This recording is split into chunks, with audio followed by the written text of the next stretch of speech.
안녕하세요. 오늘도 사연 살롱을 찾아주셔서 감사합니다. 저는 과천에 사는 50대 초반의 여성이에요.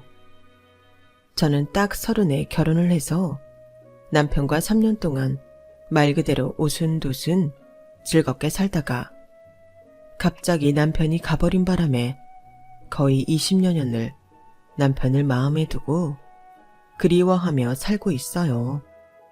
그렇다고 제가 항상 슬퍼하거나 눈물바람으로 사는 건 아니에요.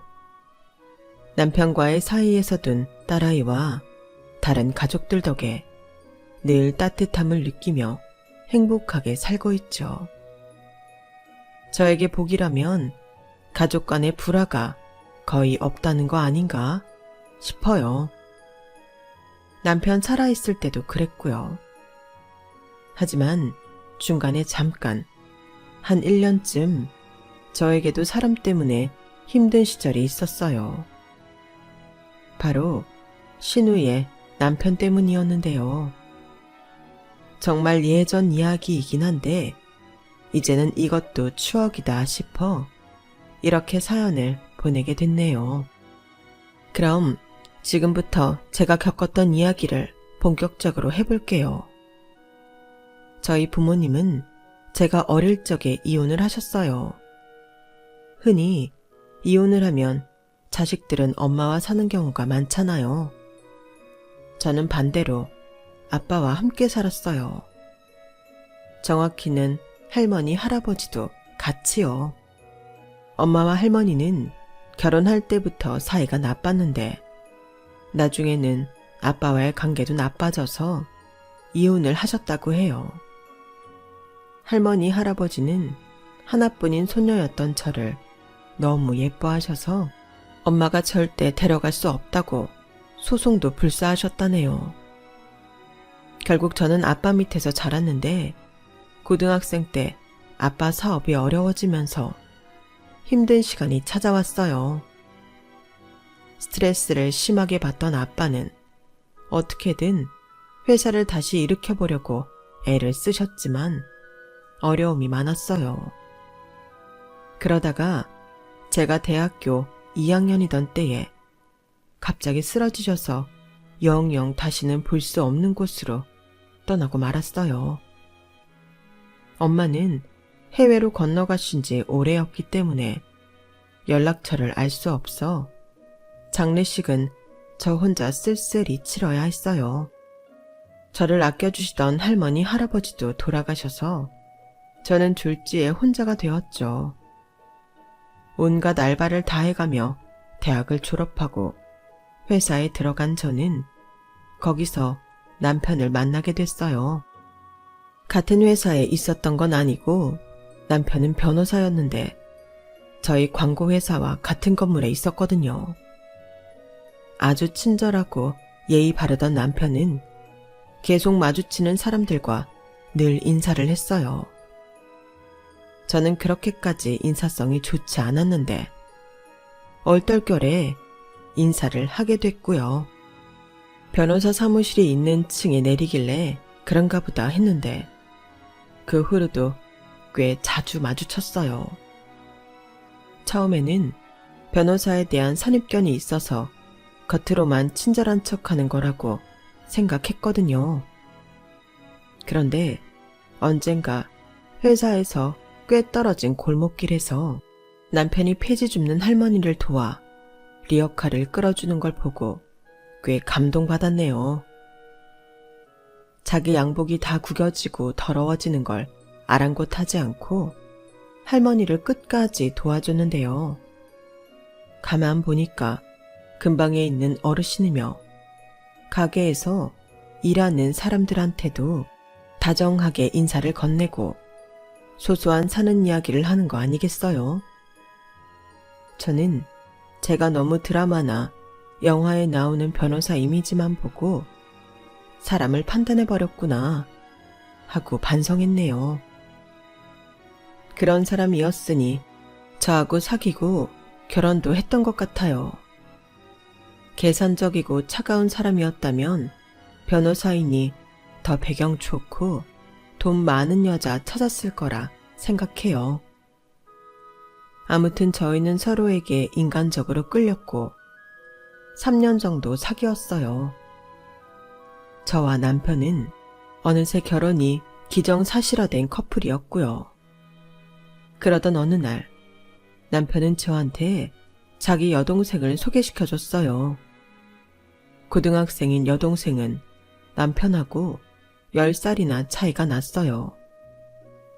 시부모님이 남편을 낳은 후 한 명을 더 원했는데 아이가 계속 안 생겼었다고 하더라고요. 저에게는 둘도 없는 신우이니 이제부터 신우라고 부를게요.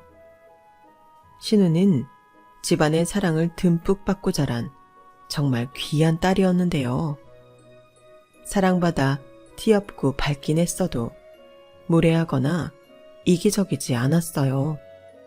처음 보는 저한테도 어찌나 살갑고 편하게 대하든지 첫 만남부터 정이 확 가더라고요. 자, 소연아, 네가 그렇게 보고 싶어 하던 네 새언니 될 사람이다. 윤주야, 내 동생 소연이. 소연씨, 반가워요. 얘기 많이 들었는데 정말 듣던 대로 너무 예쁘고 귀엽네요. 좋게 봐주셔서 감사합니다. 언니야말로 정말 청순하세요. 왜 오빠가 좋아하는지 알겠어요. 신우는 저를 정말 잘 따랐는데 어릴 적 어머니가 돌아가셔서 나이 많은 여자만 보면 그렇게 정을 주고는 했다더군요.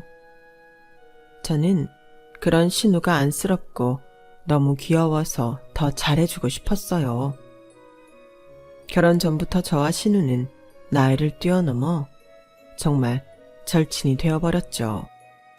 결혼식을 올리고 신혼여행 가는 길에 남편은 저에게 이렇게 말했어요. 윤주야, 정말 고마워. 소연이하고도 잘 지내줘서 너무 고맙고 네가 이렇게 나이 어린 동생 있고 홀시아버지 모셔야 되는 집이라고 나를 싫어하게 되면 어쩌나 걱정도 많이 했었거든. 근데 윤주 네가 소연이도 그렇고 아버지한테도 너무 잘해줘서 정말 기쁘고 좋다. 내가 너한테 정말 잘할게. 고맙다고 해야 할 사람은 나지. 경민 오빠도 아버님도 아가씨도 다 나 고 하나 다름없는데도 집안 같은 거 하나 안 따지고 온전히 나 하나만 봐줬잖아. 아버님도 너무 따뜻하시고 좋으셔서 돌아가신 아빠한테 못해드린 것까지 다 해드리고 싶어. 나도 오빠한테 더 잘할게. 앞으로도 잘 부탁해. 그렇게 결혼을 하고 저는 한창 뒷바라지가 필요한 신우를 위해서 시댁에서 함께 살기로 했어요. 물론 이 결정은 제가 했고요. 남편은 저한테 미안해서 안 그래도 된다고 했지만 제가 그러고 싶었어요. 처음에는 회사 다니면서 집안일을 하려니 혼자 살 때와는 확실히 규모도 다르고 일할 것도 많아 결국 회사를 그만두었어요. 그럼에도 저는 제 경력 같은 거 하나도 아깝지 않았어요. 그동안 따뜻한 가족이 그리웠었는지 시아버지가 있고 신우가 있고 남편하고 그렇게 넷이 복닥거리고 사는 게 너무 좋더라고요. 그들을 위해 제가 할 수 있는 일이 있어 행복했고요. 하지만 그런 행복은 너무나도 짧기만 했어요. 남편과 3년을 그렇게 살며 앞으로 더 행복할 일들만 남았다고 믿었건만 남편은 어느 날 갑자기 위암 말기 판정을 받았고 3개월 정도 투병 생활을 하고는 허망하게 떠나버렸어요. 엄마는 돌아가신 건 아니지만 일찍 헤어졌고 아빠도 보내드려 봤으니 이런 이별이 힘들지 않을 줄 알았는데 아니더군요. 사랑하는 사람과의 이별은 언제나 힘들었어요. 실은 남편을 떠나보낸 게 제 인생에서 가장 괴롭더라고요. 그때 저는 겨우 33이었고 신우는 막 대학에 들어갔을 때였어요. 우리 아이는 2살밖에 되지 않아 아무것도 모를 나이였고요. 시아버지는 제 손을 잡고 눈물을 흘리셨어요. 미안하다. 우리 경민이가 너무 빨리 가버려서 너를 힘들게 하는구나. 너 아직 앞날도 창창하고 서아도 어리잖니? 그러니 너 얼마든지 새 출발할 수 있어. 우리 신경 쓰지 말고 네 살 길 찾아서 가라. 너 잘못하면 평생 고생한다. 내 말 들어. 아버님, 저는 아버님하고 아가씨하고 같이 있고 싶어요. 오빠 가버렸다고 제가 획 떠나면 저 나중에 저 세상 가서 오빠 얼굴 못 봐요. 아버님하고 아가씨가 저한테 어떻게 해주셨는데 저 혼자 편하자고 떠나겠어요. 그리고 저 힘들지 않을 거예요. 아버님하고 아가씨 떠나는 게 더 싫고요. 제가 힘 닿는 데까지 해볼게요. 오빠가 남겨준 재산도 있고 저 할 수 있는 만큼 잘 해볼게요. 걱정 마세요, 아버님. 공무원으로 정년퇴직을 하셨던 시아버지는 그날로 당신이 근무하셨던 기관에 시니어 클럽에 연락을 해서 일주일에 3번 보조 업무를 하기로 하셨어요. 신우이는 대학 들어가자마자 휴학을 하고 일을 하겠다길래 그거 말리느라 진땀을 뺐네요. 대신에 과외 알바를 하는 걸로 합의를 봤어요.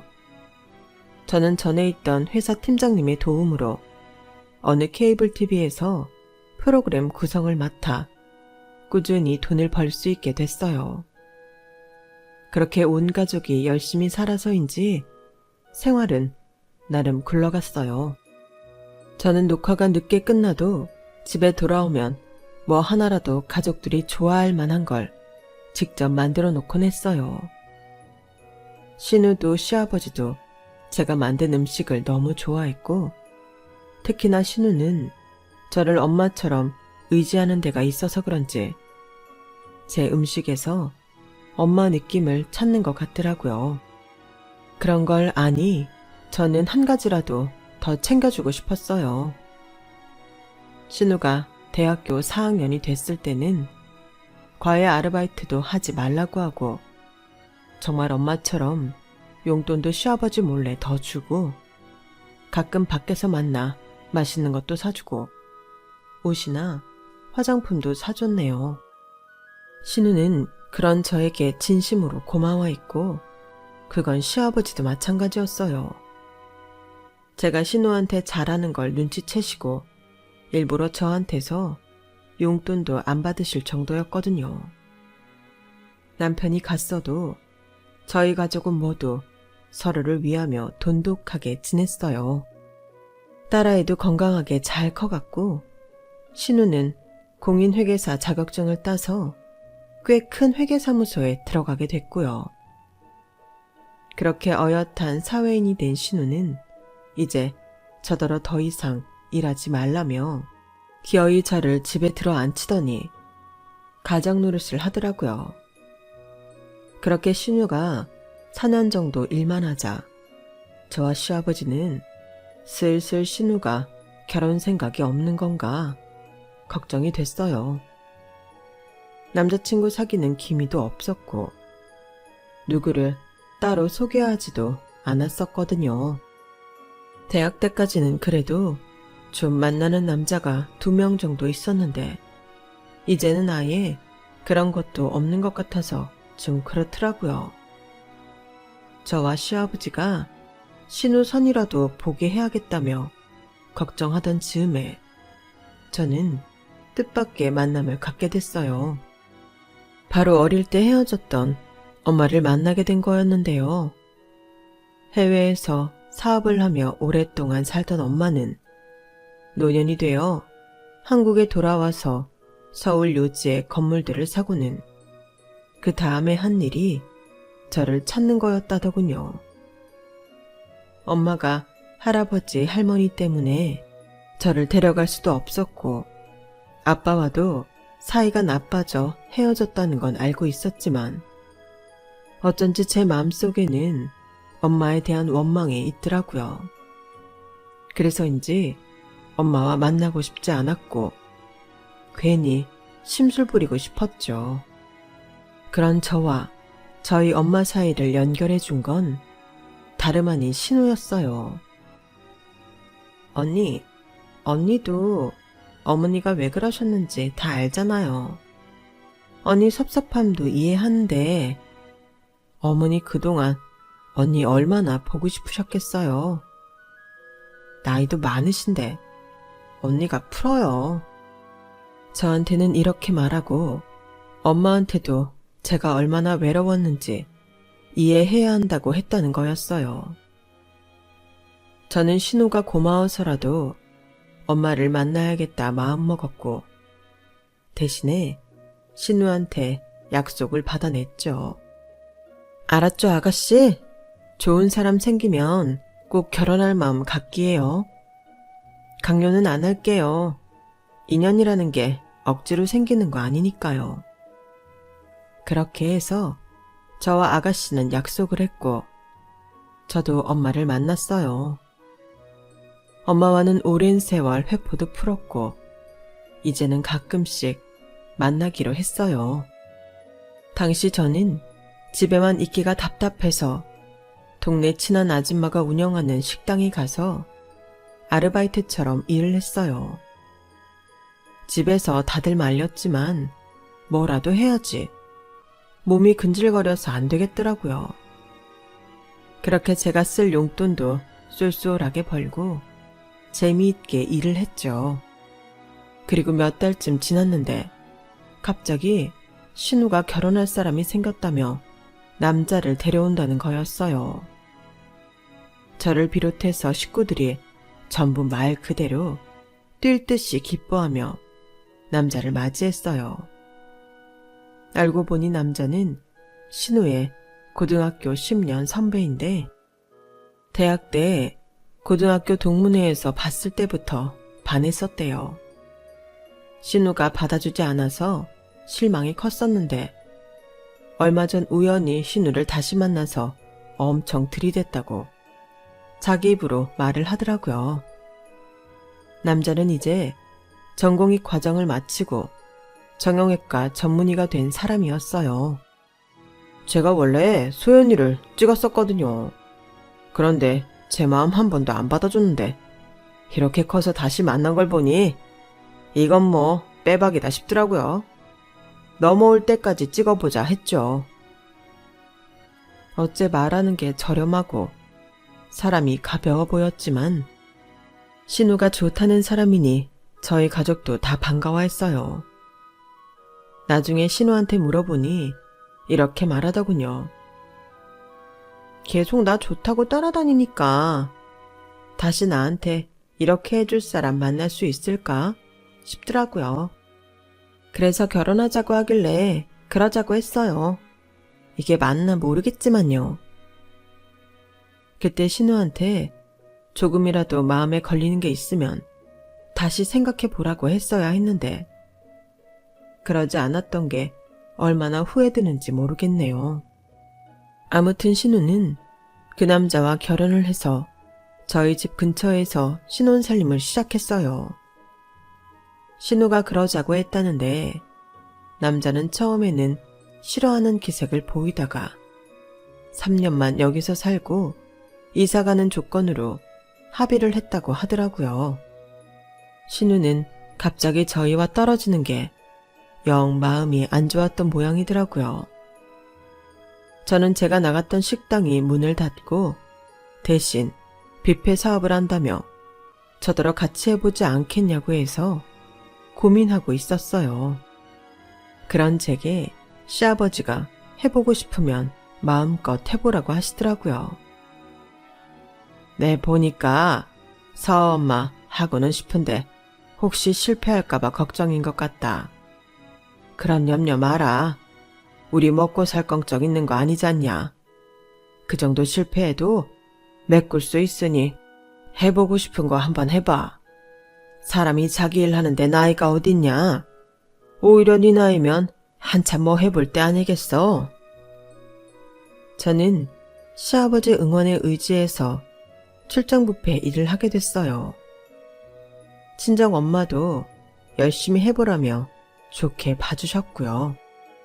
그러다 보니 바빠져서 신우와 신우 남편을 챙기기 힘들었네요.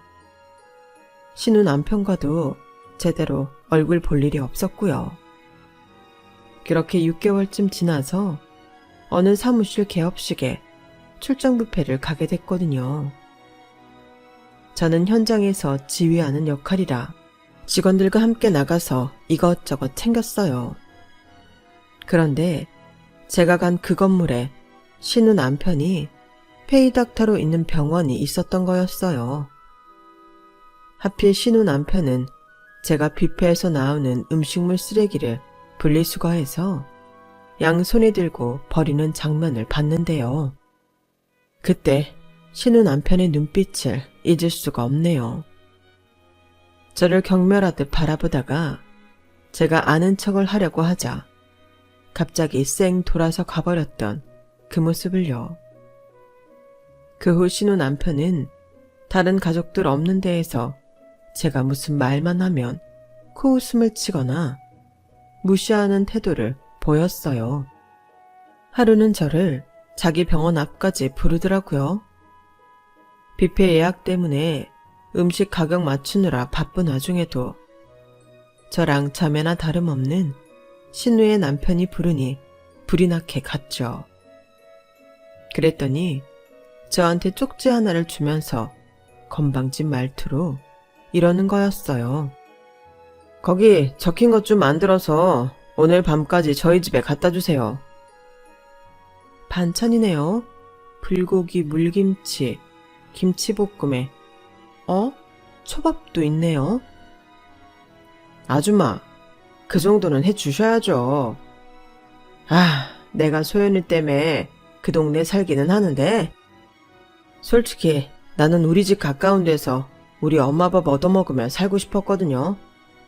하도 소연이가 자기네 집 근처에 살자고 해서 어쩔 수 없이 그러기로 했는데 그러면 내가 처가 가까운 데 사는 보람은 느끼게 해주셔야 되지 않겠어요? 그거 다 오늘 밤까지 부탁해요. 내가 밤 9시에 들어가니까 그때 초밥 먹을 수 있게 그 전에 해다 놓으세요. 거의 명령조로 말을 하고는 제 이야기는 들어보지도 않고 건물로 쑥 들어가는데 민망하기도 하고 마음이 참 이상하더라고요. 그걸 시작으로 신우 남편은 저를 이리저리 부려먹었어요. 드라이클리닝 할 옷을 저더러 세탁소에 맡기라고 하거나 신우가 출장 갈 때에는 자기도 골프 치러 간다면서 집 청소를 맡길 때도 있었어요. 저한테 대하는 태도는 아주 불량했지만 신우한테만 잘한다면 괜찮다는 마음으로 묵묵히 다 줬죠. 그런데 한 번은 저한테 반찬해 간 걸로 굉장히 면박을 주더라고요.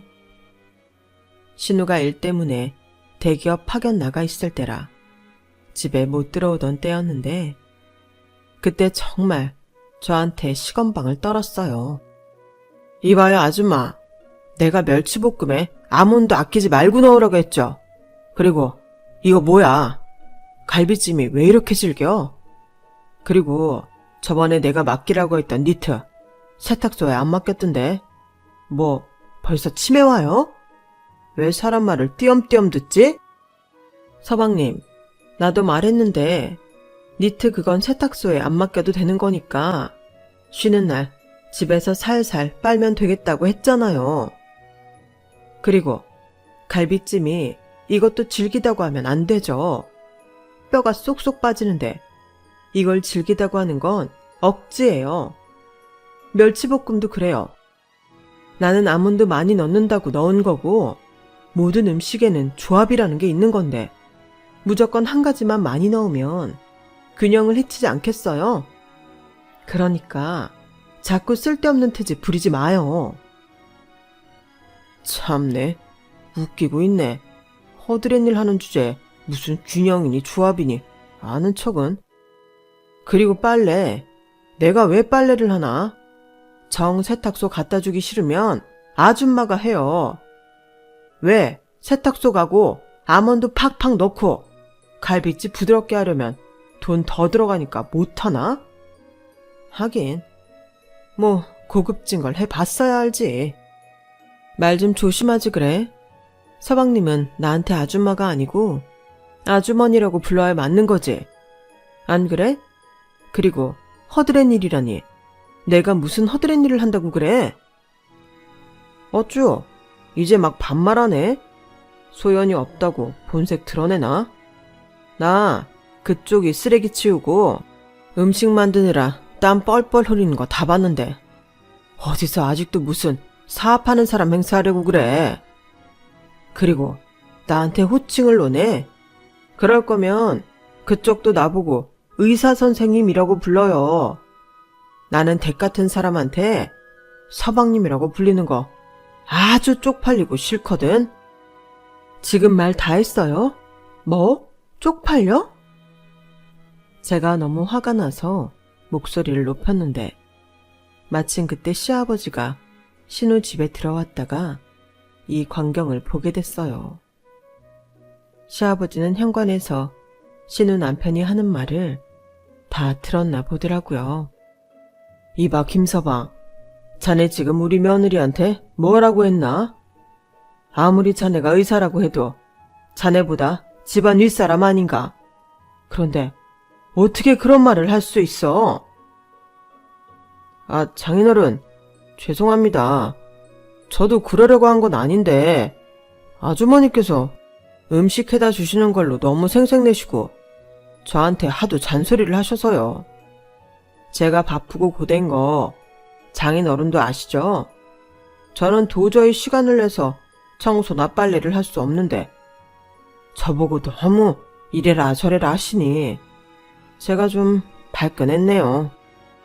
저는 너무 어이가 없어서 헛웃음만 나왔지만 일단 눈 질끈 감고 참았어요. 시아버지가 괜히 걱정하실 것 같았거든요. 근데 그때 차라리 그놈의 본성을 다 폭로하고 하루라도 빨리 신우와의 관계도 청산하게 하는 게 나을 뻔했다는 생각도 많이 드네요. 아무튼 저는 그때 아무 말 없이 나왔는데 나중에 시아버지가 그 일에 대해 신우한테 얘기했나 보더라고요. 신우는 그 일로 남편과 크게 싸웠고 저한테 다시는 함부로 하지 말라며 단단히 약속을 받아냈다고 하더라고요. 저와 신우 남편은 대면대면 지냈지만 그래도 신우 남편이 신우 있는 데에서는 저한테 공손한 척이라도 하는 걸 보고 그나마 신우를 좋아하긴 하나보다 라고 생각했어요. 그러다가 몇 달 후 신우 남편이 자기 병원을 개원하게 됐는데요. 신우 남편이 병원을 낸 건물이 바로 친정엄마 건물이었어요. 병원 자리를 알아보던 신우가 저한테 혹시 엄마 건물에 들어갈 수 있는지 알아봐 달라고 했고 제가 엄마를 신우한테 연결해줬거든요. 일이 잘 됐는지 거기에서 개원을 한다더라고요. 그런데 신우가 개원 파티를 병원에서 한다며 저한테 출장 뷔페를 부탁했는데요. 공교롭게도 딱 그 시기에 신우는 외국 출장을 가게 돼서 참석을 할 수 없었어요. 그래도 개원 파티니까 신우 남편이 저한테 함부로 할 일은 없겠다 하고 별 걱정 안 하며 준비를 했죠. 신우 남편 파티니까 더 신경 써서 음식도 만들었고요. 그런데 마침 시아버지가 허리를 삐끗 하셔서 자리에서 일어나지를 못하셨어요. 결국 저희 집에서는 저만 개원 파티에 참석하는 모양새가 되고 말았죠. 저는 출장 뷔페를 준비하면서 직원들한테도 신우 남편 병원 파티니까 잘 부탁한다고 했고 직원들도 축하한다며 원래 주문했던 것보다 1.5배는 많은 양을 준비해줬어요. 그렇게 개원 파티를 준비해서 1시간 먼저 도착해 직원들하고 함께 열심히 세팅을 했죠. 눈치채신 분들도 계시겠지만 저는 관리하는 입장이라고 손 놓고 입으로만 이래라 저래라 하는 타입이 아니에요. 직접 함께 손에 양념 묻히고 설거지해가며 일하는 스타일이죠. 제가 준비를 다 해놓을 즈음에 엄마가 60세쯤 되어 보이는 여자분하고 함께 들어오시더라고요. 내가 이 교수님한테 허리수술 받고 나왔는데 마침 네 신혼남편 전공의 때 지도교수였다지 뭐니? 어떻게 이런 인연이 다 있니? 그래서 오늘 개원 파티 한다는 말에 잠깐 들르시라고 했더니 이렇게 오셨어. 안녕하세요. 처음 뵙겠습니다. 저의 어머니 잘 부탁드려요. 원 별 말씀을요. 저랑은 자주 안 보시는 게 좋아요. 저랑 자꾸 보고 친해지면 아프다는 뜻이잖아요. 그나저나 따님이 참 곱네요. 어머니 많이 닮았어요. 그렇게 얘기하고 있는데 신우 남편도 오고 신우 남편 손님들이 점차 들어오기 시작했어요. 제가 교수님하고 이야기하고 있는 걸 본 신우 남편은 얼굴이 사색이 되더니 저를 잠깐 보자고 하더군요. 그러더니 사람들 눈치를 보며 다짜고짜 저를 병원 밖으로 밀어내는 거 아니겠어요? 아니 왜 이래요? 이게 뭐 하는 짓이에요? 뭐 하는 짓이라니? 그쪽이야말로 지금 뭐 하자는 거예요? 댁이 뭔데 교수님하고 당당하게 이야기를 합니까? 댁 같은 사람은 저기서 말 섞을 급이 안 돼요. 어떻게 이렇게 자기 분수를 모를 수가 있지? 그리고 누가 알아보기라도 하면 어쩌려고 오늘도 나와요? 대충 차렸으면 눈치 봐서 얼른 빠져야지. 아니, 처가에 이런 식당 아줌마가 있다는 거 내 지인들이 알아봐. 내 꼴이 뭐가 되겠어? 아줌마, 내가 이런 것까지 가르쳐줘야 돼? 낄 때 끼고 빠질 때는 빠져야지. 당장 가지 못해. 아니, 내가 신우 남편 개원 파티 여는 뷔페 업체 관리자인데 그 자리에 있지도 못해요? 무슨 그런 말이 있어요. 관리자 좋아하시네. 거 허세 좀 부리지 맙시다. 그리고 아무리 관리자여도 저기는 거진 다 의사거나 명망 있는 사람들만 오는 자리라고. 하, 어디서 식모 같은 사람이 우리랑 어깨를 나란히 하려고 들어. 그때였어요. 엘리베이터 쪽에서 낯익은 목소리가 들렸어요. 지금 말 다 했어? 나 없을 때 우리 언니한테 계속 이런 식이었어? 네, 출장 갔던 신우였어요. 신우는 그래도 남편 개원 파티에 참석하겠다고 귀국하자마자 바로 남편 병원으로 온 것 같은데 제가 자기 남편한테 심한 소리 듣는 걸 바로 목격한 거였죠. 신우 남편은 신우를 보자마자 얼굴이 하얘지더니 어쩔 줄 모르더군요. 아, 저기 그게 말이야. 소연아, 오해야. 오해. 다 오해야. 언니, 이 사람 언니한테 계속 이런 식이었어요? 그때 아빠가 본 게 다가 아닌 거죠? 저는 비겁한 신우 남편의 모습에 더는 감싸주고 싶지 않아서 그렇다는 표현으로 고개만 끄덕이고 아무 말 하지 않았어요. 그러자 신우 남편은 안절부절 못하더군요. 아니 아줌마, 그게 뭐예요? 이런다고 뭐 좋을 게 있다고? 내 편 좀 들어주면 어디 덧나요? 신우 남편 말이 끝나자마자 신우는 철썩하고 자기 남편 따귀를 때려버렸어요. 신우 남편은 너무 놀라서 자기 뺨을 잡고 입만 벌리고 있더군요. 내가 진짜 오빠가 주식 투자 잘못해서 돈 다 날리고 선배들한테 미움 사서 페이닥터 잘려도 어떻게 좀 봐주려고 했어. 그래서 내가 언니 어머니한테 부탁해서 여기 병원 자리도 정말 다른 데보다 20%는 싸게 월세 깎아주신 거란 말이야. 근데 우리 식구 안 보는 데에서 언니한테 이렇게 못되게 굴었단 말이지? 당장 이 병원 뺀다고 할 거니까 그렇게 알아. 저기 소연아, 아니야. 잘못했어. 내가 정말 다시는 안 그럴게.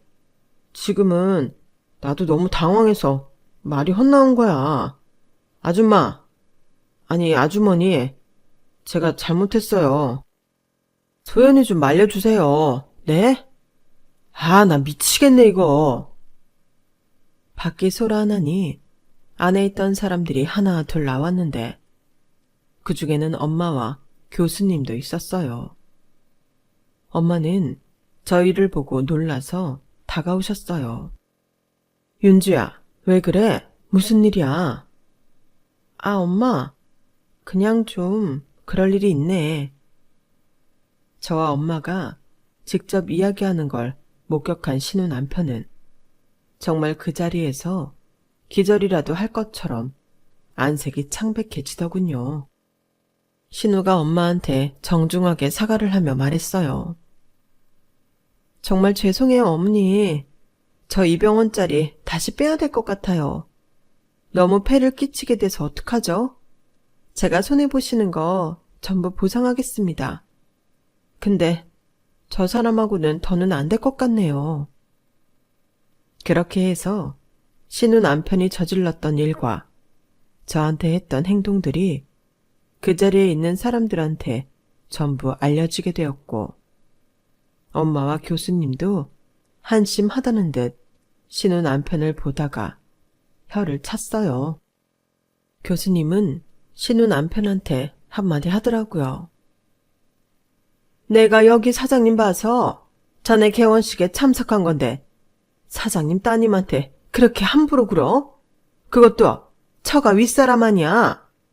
자네 이런저런 소문 들려도 나 걸러서 드리려고 애썼어. 그런데 이제 보니 자네 정말 못쓰겠군.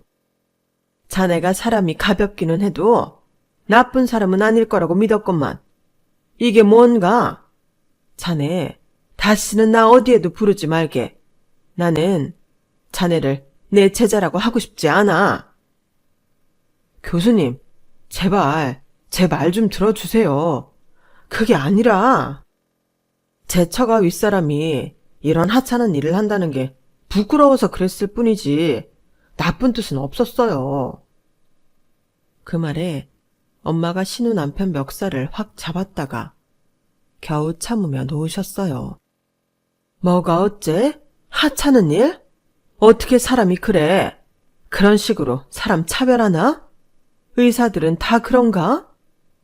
그런가요, 교수님? 우리 딸이 하는 뷔페 사업이 하찮아요?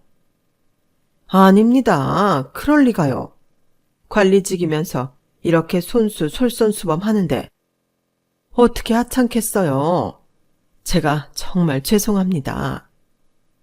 일이 점점 커지자 사람들은 신우 남편에게 곱지 않은 눈초리를 보냈고 자기들끼리 뭐라 쑥덕거리더라고요.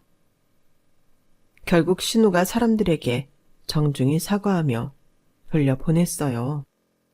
신우 남편은 신우의 눈치를 보며 계속 오해라고 자기 말 좀 들어보라고 했지만 신우는 아무 말 없이 제 손을 잡고는 엄마한테 정말 큰 실례를 범했다고 다시 한번 사과드리고 집으로 돌아왔어요. 그리고 다음 날 신우는 이삿짐 센터를 불러 자기 짐을 전부 빼서 저희 집에 들여놓았어요. 밤이 돼서 집에 온 신우는 제 앞에 무릎을 꿇고 앉더라고요. 언니, 정말 미안해요. 언니가 그 사람한테 그렇게 수문을 당하는 줄도 모르고 제 불찰이에요. 아니에요. 이게 어떻게 아가씨 잘못이에요. 그렇지 않아요. 그러니까 일어나요. 저 그 사람하고 그만 살려고요. 돈 가지고 사고치고 같이 일하는 의사들한테 일 잘못했다고 항의 들어와도 저 다 받아주고 살려고 했어요. 솔직히 생각보다 성격도 안 맞아서 힘들었지만 한번 선택한 사람이니 끝까지 잘해보고 싶었는데 더는 안 될 것 같아요. 저렇게 기본도 안 된 사람이라는 거 진작 알아봤어야 했어요. 그래도 아가씨, 헤어지면 이혼이라는 건데 괜찮아요? 너무 힘들지 않겠어요? 같이 사는 내내 내적 갈등이 심했어요. 저 사람 생각보다 너무 가볍고 게다가 저를 마치 잡아놓은 물고기 취급하고 예전하고는 달라서 그것도 힘들었어요. 이렇게 이혼 결심하고 나니 한결 마음이 편하네요. 이제야 제대로 된 길에 들어선 것 같아요.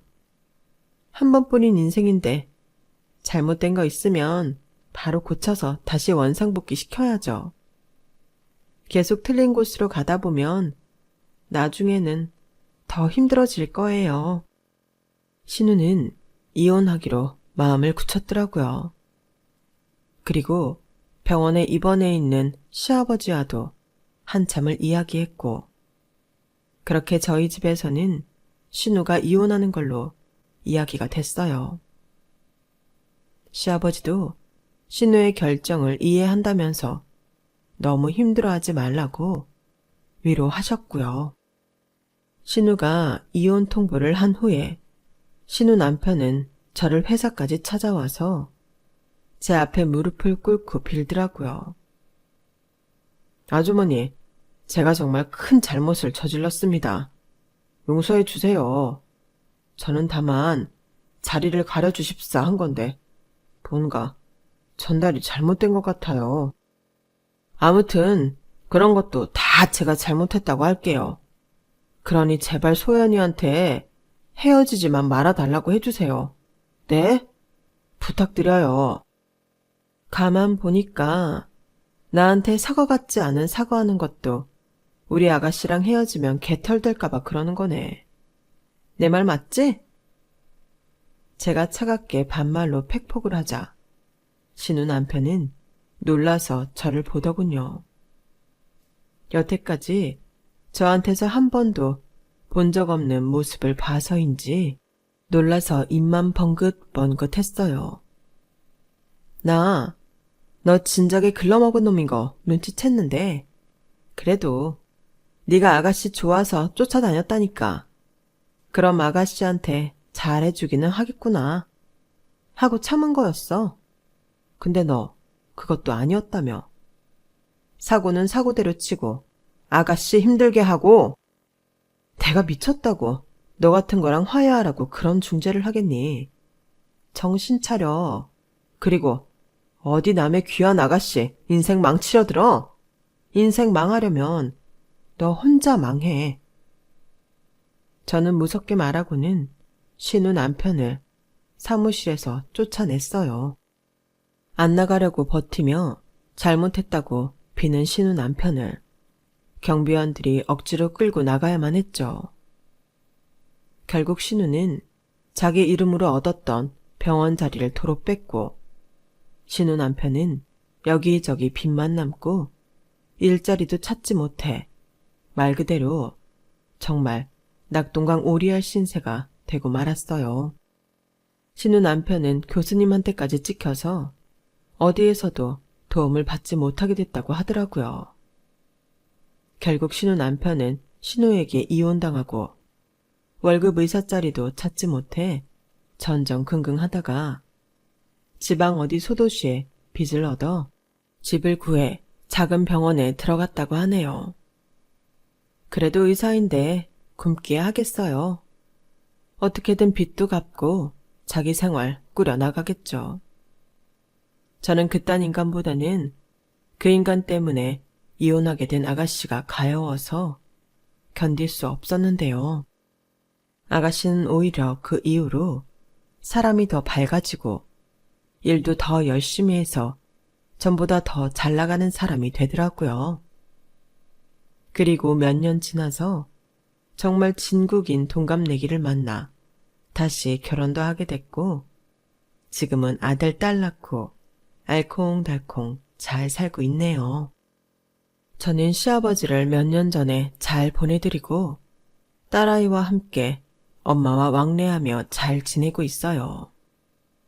참, 저희 딸도 대학생이 돼서 자기 진로를 위해 열심히 살고 있네요. 지나고 나니 나쁜 시기는 좋은 마음으로 이겨내야 한다는 생각이 드네요. 그렇게 해야 제 자신에게도 좋은 것 같고요. 그럼 지금까지 제 이야기 들어주셔서 모두 감사드려요. 항상 행복하시고 건강하세요. 여러분, 사연 댓글에 응원과 현명한 조언 부탁드려요. 좋아요와 구독은 저에게 큰 힘이 됩니다. 오늘도 좋은 일 가득하세요.